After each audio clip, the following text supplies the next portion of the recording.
What is something that you want people to know about Ukraine? We are not Russians.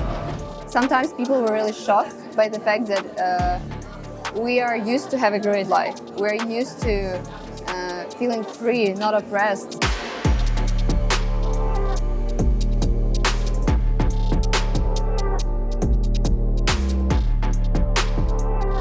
My name is Maria. I'm 21 years old. I'm originally from Kyiv, Ukraine. Now I'm living in Brussels, Belgium, because of the war in my country. Мене звати Максим, я живу в Києві, мені 23 роки. Я тренер та психолог з плавання. Welkom in Oekraïne. Dit is Kiev, kort nadat de Russische president Vladimir Poetin een grootschalige invasie van het land lanceerde. Мною принято решение о проведении специальной военной операции. Op 24 februari 2022 vielen Russische troepen Oekraïne binnen door de lucht, over land en over zee. In een van de grootste aanvallen op een Europees land sinds de Tweede Wereldoorlog. In het midden van de nacht regenden er raketten neer op Kiev. Russia overnight launched its long-anticipated attack on Ukraine. The Ukrainians woke up to find themselves plunged into the midst of war. It was unprovoked, but this is what Russian President Vladimir Putin unleashed on Ukraine. As the sun came up this Я якраз прокинувся від двох вибухів. Потім о 5 ранку мене також набрав мій батько. Сказав: Максим, я тебе люблю, дуже сильно обіймаю, будь ласка, повертайся додому. А я пішов. Тобто він пішов нас захищати. Перед цим ми з батьком не спілкувалися 1,5 року. I didn't hear any bombing, nothing, because I used to have quite good sleep before, so I didn't hear anything. I didn't believe it first. I thought it was a joke, and I remember it was like in the movies, when you come to the living room, you see everybody sitting on the couch, and you look at the TV, and you see like different parts of your country, being bombed, shelled, and you're just standing and you don't understand what's happening. Своїм студентам нас університет кинув, сказав, що друзі, ви кожен сам за себе, тому робіть все, що хочете. Ми якраз під час спочатку ми почали готуватися, підготували умовне бомбосховище зі студентами, просто намагалися по максимуму робити все, що є можливо в наших руках, а також якось виживати. Якраз змінилося все докорінно, тому що після 24 лютого майбутнього і планів на майбутнього вже не стало. Просто вже нічого не будуєш. Живеш просто одним днем. От зараз я живу одним днем. In het eerste jaar van de invasie werden meer dan 13 miljoen Oekraïners uit hun huizen verdreven. Dit was inclusief 5 miljoen mensen die intern ontheemd waren en 8 miljoen die naar andere landen in Europa vluchtten. Maria vertrok 3 maanden na het begin van de oorlog. The main things that changed my mind and the final decision was made because I couldn't. I came to the point that anymore it was not possible for me. I was just constantly anxious. I couldn't eat. I think I lost 5 or 6 kilograms in the first week on the war, and I didn't get them till today. Sometimes I needed to go shower myself. I received a notification. I quickly put something on my hand and I just go somewhere to hide. So I slept in the corridors because I was too scared. Сім'я в цілому, вони обговорили від'їзд. Ми розуміли прекрасно, що наша сім'я буде перша йти під обстріл, тому що у нас батько військовий. Але ще раз повторюсь, ми не виїхали, тому що багато там родичів по маминій лінії залишилися в Україні, і через це ми не хотіли залишати їх. I'm thinking constantly about going back, staying here. What will I do with my life in a few years? Ongeveer 4,5 miljoen Oekraïense vluchtelingen zijn sinds het begin van de oorlog teruggekeerd naar huis. Hoewel de oorlog nog lang niet voorbij is.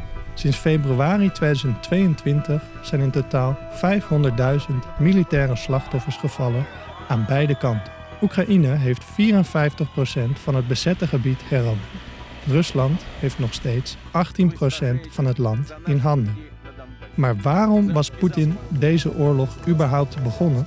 Hij benadrukte keer op keer dat hij wil voorkomen dat Oekraïne toetreedt tot de NAVO, de Noord-Atlantische Verdragsorganisatie, opgericht als een militair verdedigingspact na de Tweede Wereldoorlog.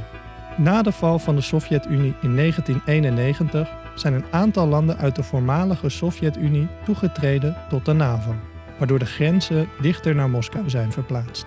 Maar dat is niet de enige reden waarom Poetin Oekraïne op het oog heeft. The war started not the 21st February 2022. It started in 2014. Maria spreekt over de annexatie van de Krim. In 2014 vielen Russische troepen het Schiereiland binnen, dat sinds de onafhankelijkheid van Oekraïne deel uitmaakte van het land. In 2013 bereikte Oekraïne een associatieovereenkomst met de Europese Unie.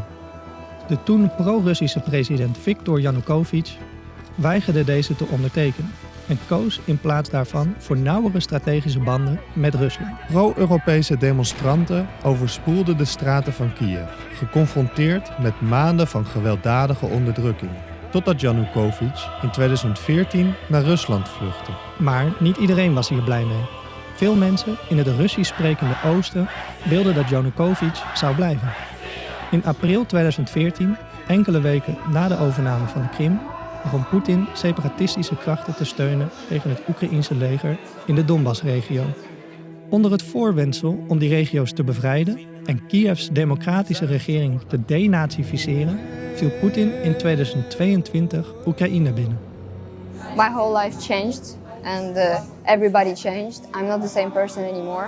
I didn't switch off the notification about the air raids in Ukraine, in Kiev at least. So every time you wake up, you could see 15 notifications that during the night they were bombing Kiev. Це застосунок тривоги. Ми можемо по ньому зараз дивитися, де в нас тривога. У нас зараз тривога по всій Україні. Також ми по цій мапі можемо подивитися, де в нас найближче укриття. Я до цього спокійно відношусь, тому що якщо, як казав мій батько, Максим, якщо твоя ракета, то це твоя ракета. Вона в тебе в будь-якому випадку прилетить, ти від неї не втечеш. Від долі не втечеш. Тому я досить спокійно реагую. Докорінно все змінилося, тому що війна як-ніяк, вона просто знищує людей повністю, їхнє майбутнє, їхнє життя. Мені прийшлося адаптуватися до нових умов. До умов того, що є тривога, до умов того, що ракети, бомби, все поряд, і ти повинен жити в цьому і адаптуватися до цього дуже швидко, і дуже швидко реагувати.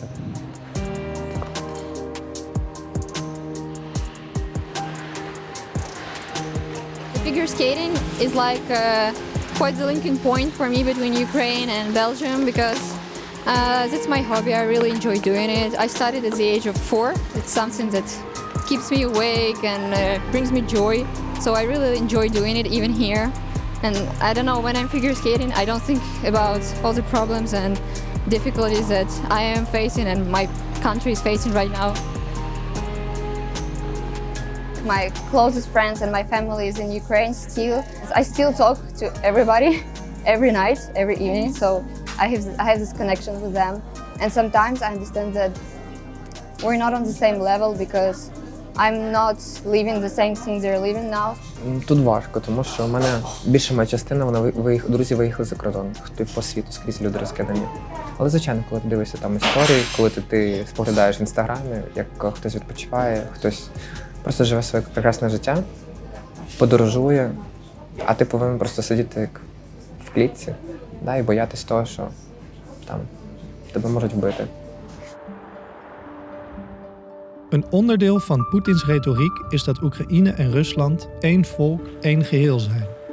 Hij gebruikt de theorie dat Oekraïners en Russen beide afstammen van het Kievse Rijk, een Slavische staat gesticht in de 9e eeuw. Er is echter veel veranderd in de eeuwen die volgden, aangezien Oekraïne voor het grootste deel onder Russische invloed stond. De gedwongen Russificatie van Oekraïne begon in de 19e eeuw.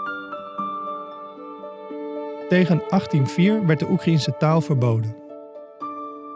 En in het begin van de jaren 30 organiseerde Stalin een hongersnood in het land die leidde tot de dood van miljoenen Oekraïners. Na het uiteenvallen van de Sovjet-Unie in 1991 werd Oekraïne een onafhankelijk land. Tot op de dag van vandaag is 1 op de 6 Oekraïners etnisch Russisch en 1 op de 3 spreekt Russisch als moedertaal. They don't have the same ideas. They're always living with a dictator. And we were raised as a free people. We always wanted to have our own identity, our own decisions. We were free and independent all our lives. Коли я був в Німеччині, в Мюнхені, мене спитали, звідки? Я кажу, I'm from Ukraine. І вони такі, oh, Russians? Я такий, no, we are not Russians. І коли просто спілкуються з нами, кажуть, що ми там якийсь дружелюбний народ, дуже товаришуємо з росіянами, я такий, якби ні, ми дві різні країни, дві різні нації, і оце все. We really want to be separated from this past. And it's really important for us to make it clear to everybody. My generation feels completely European because we never had this USSR mindset. We could see that actually we're moving towards something better. We understand that it is not possible for Ukraine to integrate the European Union or NATO right now. It is just impossible. We're aware of it. But I think that's the first step before something better. Взагалі, я про європейські цінності, я за них, і я дуже хочу, щоб ми вступили в ЄС. We want to support Ukraine. It's a very powerful political signal. In december 2023 besloten EU-leiders toetredingsonderhandelingen met Oekraïne te openen. Sinds het begin van de oorlog heeft de EU meer dan 926 miljoen euro aan humanitaire hulp toegewezen om degenen die zijn getroffen door de oorlog te ondersteunen. Vanaf 2023 telde het Oekraïense leger ongeveer 500.000 militairen, waarvan 200.000 actieve militairen. Iets meer dan 1/3 van het aantal militairen van Rusland. Voorlopig is de mobilisatieleeftijd voor Oekraïense mannen 27 jaar. Я знаю прекрасно, що я не можу вбивати. Я не знаю, як це взагалі, тому що навіть з батьком, коли спілкувався, він також нам казав або те, або тебе. Але я знаю, що я не зможу зробити так. Це не в мені. Це не в мені. Я більше, напевно, що зможу врятувати когось.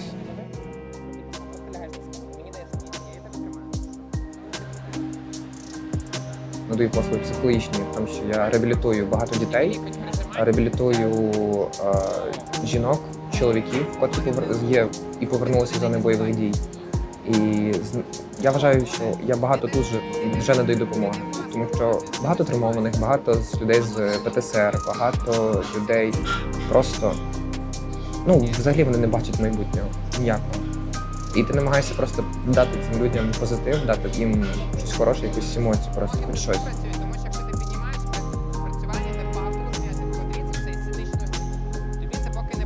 De presidentsverkiezingen in Oekraïne stonden gepland voor 31 maart 2024.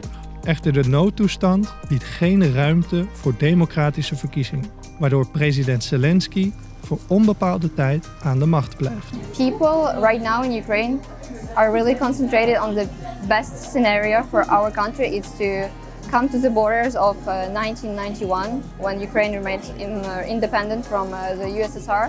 We're fighting for it. We're doing everything we can to take everything back because it's our lands, our people. It was illegally taken away. People are not even considering the fact that we can possibly lose. It is really challenging being a Ukrainian right now, but I think it's a great opportunity for us, the younger generation, to stand for ourselves, to show that we need to change things. Хочеться побачити нарешті на вулиці усміхнених людей, котрі просто йдуть і не бояться дивитися в небо. Хочу, щоб нарешті над нашим небом почали літати літаки. Пасажирські. Просто пасажирські літаки. Хочеться не боятися, коли щось вибухає поряд. Хочеться почути салют. Хочеться ось цього. Хочеться, щоб діти бігали і не боялися. We could see finally my people being happy with their lives.